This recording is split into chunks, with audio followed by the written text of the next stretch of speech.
He sounds too blue to fly. The midnight train is whining. I'm so lonesome I could cry. Hank Williams was 29 years old when he died. Now, I can't believe, we spent the past 40 years around Nashville trying to write a song as great as I'm So Lonesome I Could Cry. And it's been matched a few times, but I don't know that his body of work has been matched. Every Saturday night, I would listen on the Grand Ole Opry until he came on. And I mean, it was like sit there through everybody and waiting just to hear that voice, And it just changed everything for me. He was a forerunner in what was going to happen in music and the influence that was going to be felt in music, the music that was coming.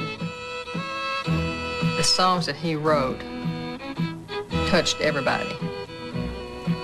Everything that he ever wrote, it was like he had written it especially for them. It seemed like that Dave would just understood the problems they were having, the pain that they were going through.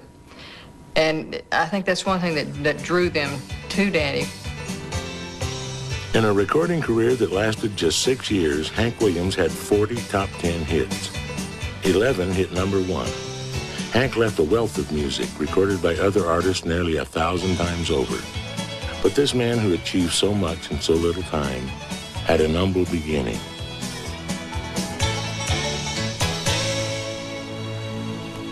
He was born Hiram Williams on September the 17th, 1923, 1 year after his sister Irene in the rural town of Mount Olive, Alabama.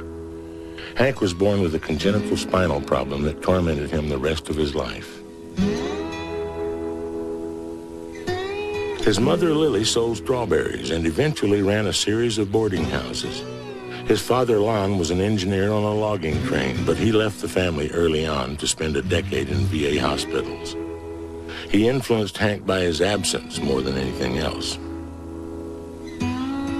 His home life was not the best in the world. His father was a World War I veteran who had been injured and therefore was forced out of his son's life when Hank was at a very young age. His mother was a strong, dominating person who had to be in order to support her family. After 1929, the Great Depression descended like a black cloud upon America. Like most kids growing up during that time, Hank had to help his family scratch out a living. Hank Williams had very little childhood, almost none. When he was just almost a toddler, he was selling peanuts and shining shoes to help his mother feed and clothe them and house them. Hank's family moved to the whistle-stop towns of Georgiana and Greenville, Alabama, where the nearby sounds of the trains lingered into the night, simultaneously haunting and inspiring him. Here, an insecure, lonely boy struggled with tough times and tough love. But when Hank discovered music, he tapped into a source of power and creative expression that never let him down.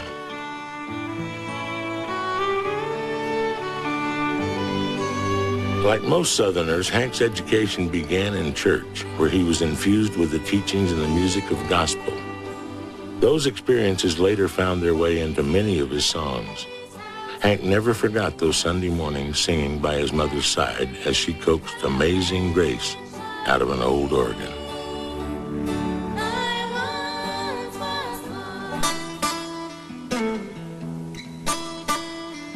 Music accompanied every aspect of Southern life.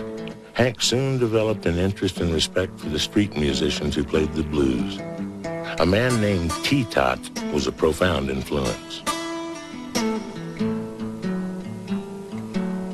He had this friend, an old black man, and I think it was Greenville, that played the guitar, and Hank was just amazed by this old man. He could sing the blues and play the guitar, and Hank wanted to do that, and he would teach Hank how to play some of those blues licks on the guitar for food.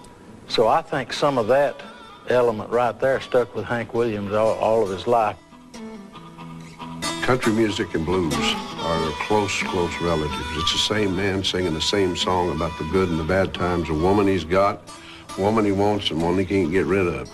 And a lot of his songs went right through that. But he loved Roy Acuff, and you can hear it in his voice. Certainly the music of hillbilly singers like Roy Acuff and Jimmie Rodgers was influential. Hank was also inspired by movie cowboys like Gene Autry, who sang their way through Saturday matinees. Hank Williams, as a child, was totally enamored with the cowboy myth, and he came up with the name Drifting Cowboys for his band because of his childhood love of the American West. Hank's mother, Lily, continually nurtured his interest. She bought him his first guitar when he was 8. And while music gave Hank constant delight, at age 11, he discovered alcohol could provide an occasional thrill.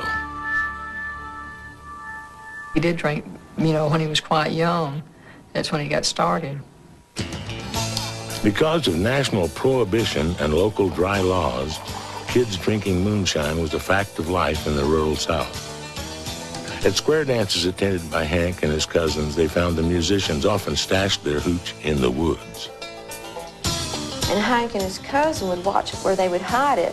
And these little boys would go and steal their moonshine, their clear whiskey, and go out and drink it at 11 years old. It wasn't really being bad children, it was normal. In 1937, when Hank was 14, he and his family moved to Montgomery, where Lily ran a boarding house. Hank soon met up with Braxton Shuffert, a truck driver who was somewhat of a local celebrity. Shuffert performed early mornings on radio station WSFA. He started going around with me and helped me unload meat and learn songs from me. Back then, you couldn't get a hillbilly song out of a music store. You couldn't order any books or anything, and you'd have to get it from another country singer. Hank soon ditched his eyeglasses, as well as his given name, Hiram. He took to sporting hats and playing as Hank Williams and began to get noticed. As Hank often performed at night, he grew less interested in school by the day. One of the boys was going to school with him said that he looked back there and Hank had his head down over his arms asleep on the desk. And he said he went up and asked the teacher, did she want him to wake Hank up? And she said, no, just let him sleep. Said he won't learn nothing, no way.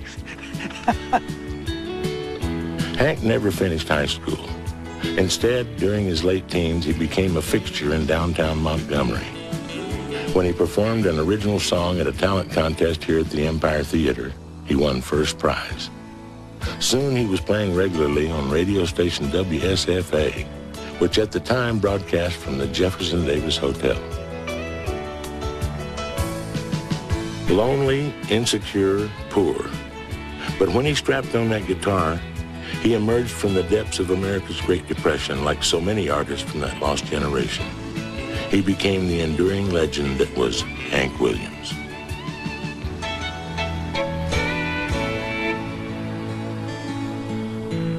The Life and Times of Hank Williams returns in a moment on TNN. The Life and Times of Hank Williams continues on TNN.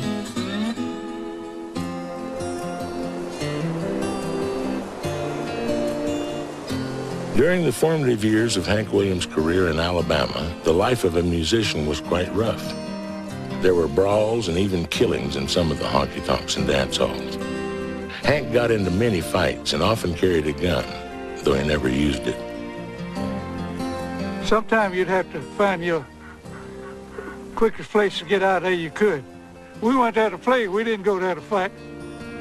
Besides Braxton Shuffert, Hank played with a number of different musicians. For a while, his sister Irene was part of the lineup, and his mother Lily also took a keen interest in his music. She helped get him started. She run the boarding house, and all the musicians was there eating. But I give Miss Williams more credit than I do anyone else for developing Hank into what he was.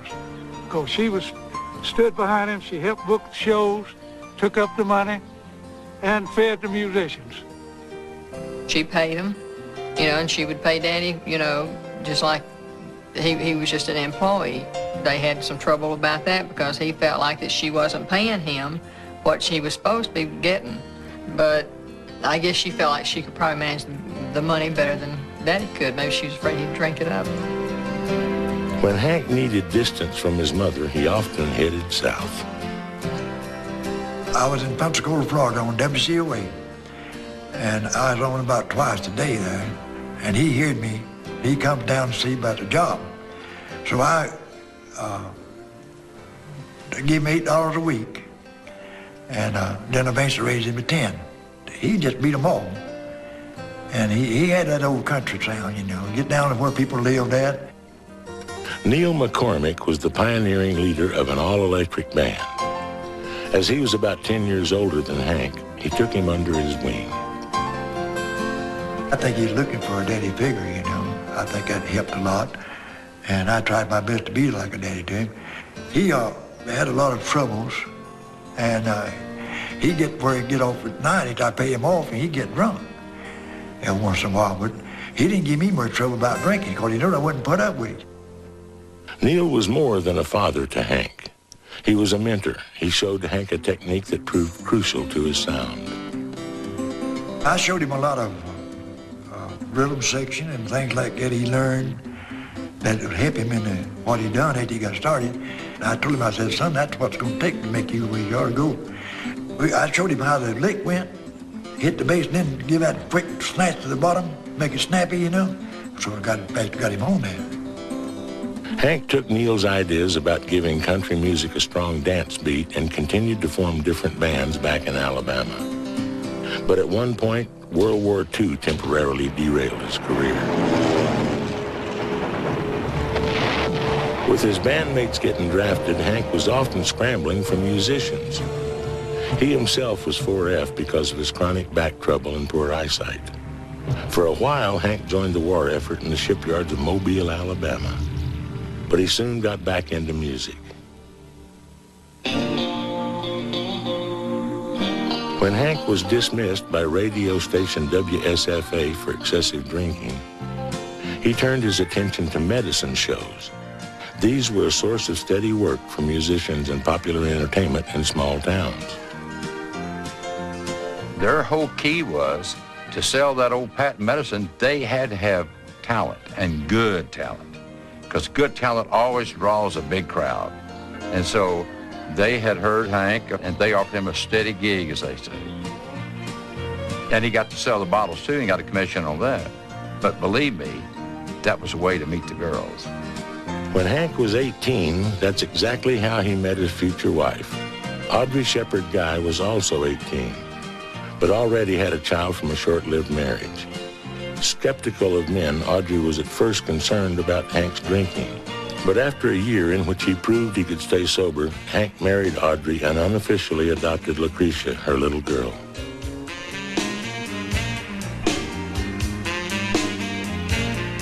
Audrey had fallen in love with Hank, not only as a person, but as a singer and a songwriter. Like Hank, she came from poverty and wanted a better life for herself and her daughter. Audrey nurtured musical dreams of her own and soon was part of Hank's band. But I did enjoy being on the road with him and being in music and singing. But she just didn't have enough talent to do that. Sometimes Dad would just get tired, you know, of fooling with her and just say, no, you can't do it this time. Of course, that would make her mad.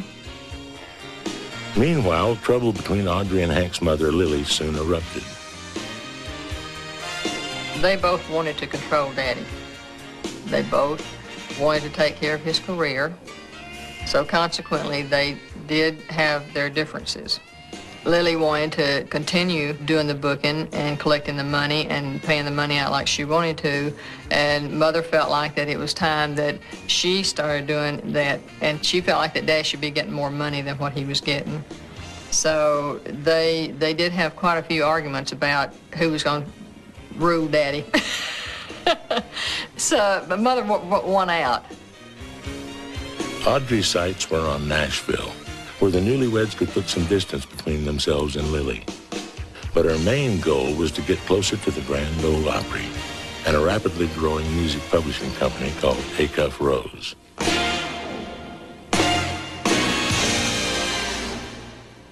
The Life and Times of Hank Williams returns in a moment here on TNN.